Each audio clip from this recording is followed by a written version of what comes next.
Sa mga katik vloggers, mga subscribers, bago tsaka luma, mga supporters, mga dumaan, dumalaw at bumisita sa channel, lahat ng mga viewers, secret viewers at silent viewers, magandang araw. So ito, nakauwi na tayo dito at nakabalik na tayo sa tinitirahan natin dito sa Ormoc City.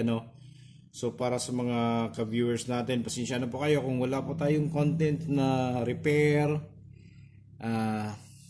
DIY, tutorial dahil nga sobrang busy po natin sa buwan ng Mayo hanggang ano pa to? Hanggang June pa dahil nasa home services po tayo ng mobile services po tayo. At sobrang busy po ng schedule natin. Kaya ito, nakauwi tayo, papahinga lang tayo ng 3 araw. Ngayong June 6, bibiyahin na naman tayo ng 2 oras. Mga madaling araw tayo bibiyahe dahil meron na naman tayong service na naghihintay, at straight to 2 araw, siguro abutin naman to ng 3 kasama yung pag-i-install ng mga equipments at pagtatanggal uli at paglalagay sa mga kahon at kasama na rin yung pagbabalik sa sasakyan. Kaya ito na Mr. Benjamin at ayan, sa wakas yung natutugunan na rin yung request mo. Kung hindi ako nagkakamali, yung request ni Mr. Benjamin ay yung kanyang katanungan kung bakit merong malaking inductor sa loob ng car amplifier. Ano nga ba yung gamit nito? Okay? So, Mr. Benjamin, basic lang yung sasabihin ko sa iyo dahil nga kapag iniisa-isa natin yan, nako, abutin tayo ng kulang-kulang siguro, kulang-kulang 1 oras or basta hindi tayo bababa sa 30 minutes. Kaya basic lang sasabihin ko sa inyo. So sa mga hindi nakakaalam, bakit nga ba merong inductor? So dito, gumagamit tayo ng mga lumang car amplifier dahil alam ko naman sa mga mahihilig sa car amplifier, alam na nila yung hitsura ng mga car amplifier ngayon. So parang lang din, parang power amplifier na magkakaiba ng modelo, magkakaiba ng kaha, magkakaiba ng brand, pero kapag binuksan mo, halos 90% kapareho lang sila. Okay? So dito, ayan, meron tayong isang made in Japan na Pioneer. Ayan.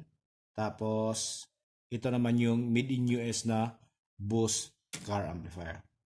Ayun, kung mapapansin nyo, magkakaiba sila ng itsura, Tapos, ang ginagamit dito sa circuit na to, dito sa Bose ay toroidal.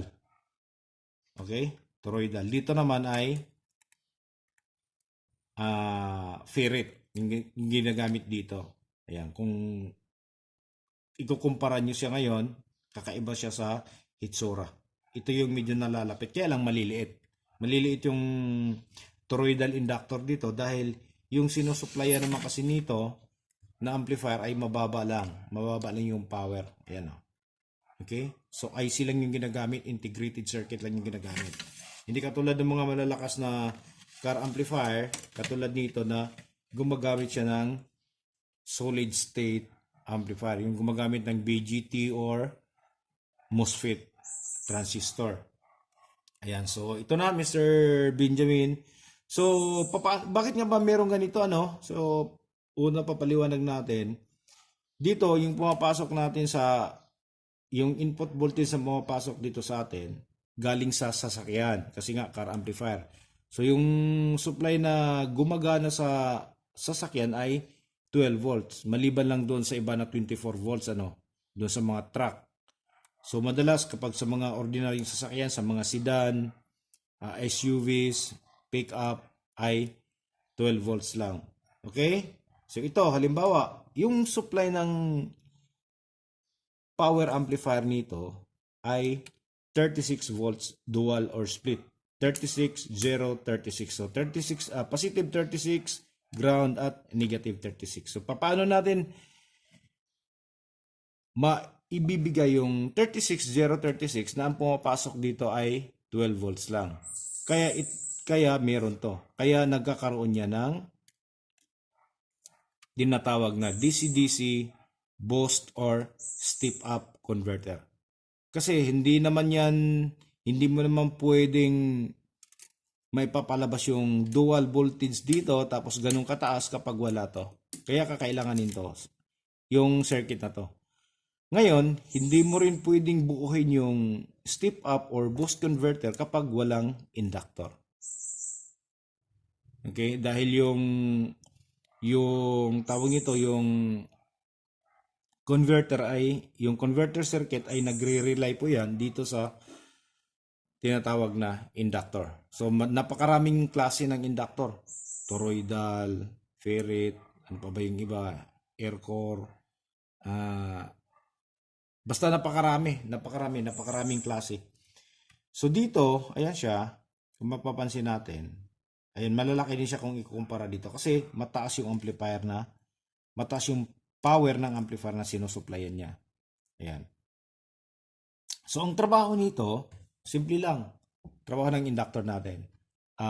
Nag-i-imbak tapos nagre-release sa maiksing panahon. Hindi naman yung mag-imbak ngayon, release mamaya. Hindi. Ito mabilis lang Mabilis lang. Parang switch lang, gano'n, no? Isi-switch. So, ang nagsi-switch nito ay katulad nito. Itong mga MOSFET na to. Ayan. Okay? Ito yung nagsi-switch ng energy dito. Tapos, ano naman yung nagpapaswitch nito? Hindi naman to magsi-switch automatic. Nagpapaswitch nito ay ito. Yung PWM chip. Or minsan naman ginagamit ay yung mga ilang piraso ng transistor kung hindi gumagamit ng IC. Okay? So ito, yung out nito, papasok dito. Ito naman yung magsiswitch ng mabilis. Kasi kung mabagal yan, hindi niya maibibigay, hindi niya maihahabol yung voltahe na kakailanganin. Pwedeng ma-delay. So ito yung trabaho nito. Nag-i-imbak tapos nagre-release yan. Imbak, release agad. Imbak, release. Ganun, parang daluyan lang siya. Okay? Tapos, kailangan nasa tamang winding, nasa tamang laki ng ginagamit na tawag nito, copper wire. Okay? So, depende sa laki ng amplifier na susuplayan para yung ano niya, yung current o yung amperahe na lumalabas ay stable kapag ginamitan na siya ng amplifier. Baka mamaya kung sobrang liit naman to, sobrang baba, okay, kapag gumagamit na ng supply to, na galing dito sa DC-DC converter, tapos nilakasan natin yung amplifier, baka mamaya pupugak-pugak, parang inuubo, puputol-putol yung tunog. Hindi kaya. Baka normal lang siya kapag mahinang volume level lang. So ito yung trabaho ng ano lang talaga siya. Mag-i-imbak tapos magre-release lang ng enerhiya. Yun yung trabaho niya. Tapos bakit nga ba ito? Bakit may mga ganito iba't ibang inductor pa ito? So ito naman, itong inductor naman na to, maliit na to, nakaseries to sa positive line ng input dito ng amplifier, car amplifier natin. Nakaseries. So, ang trabaho nito ay high frequency noise filter. Okay, tinatanggal niya yung ingay galing sa charging system ng sasakyan. Kaya nung unang panahon, yung mga early 90s, early 2000, napakaraming mga made in China na lumalabas na car amplifier na normal lang siya kapag ginagamit mo na hindi umaandar yung sasakyan. Pero kapag umaandar na yung makina, maririnig mo yung ingay. Pumapasok sa amplifier at lumalabas dun sa speaker. Kasi walang mga ganito. At kung yung iba naman, may mga ganito pero mga mahinang klase. Kaya tumutunog yung amplifier na maingay. Ito naman yung trabaho nito. High frequency noise filter. Okay? So yun lang. So hindi siya kasama dito sa DC-DC converter na to. Yan. Hiwalay siya. So yun lang yung trabaho niya. Filter lang siya. Hindi katulad nito na talagang nag-i-imbak siya, nagre-release ng enerhiya. Yan. Okay? Ito lang yung kanyang circuito. Yung DC-DC converter. Okay? So, Basic lang yung sinasabi natin sa inyo kasi nga, yun nga, abutin tayo ng medyo matagal kapag iniisa-isa natin. So marami pa sana akong gustong sabihin pero hindi na talaga kaya at mag-comments down below lang kung medyo nakulangan ka sa paliwanag natin at medyo discontented ka.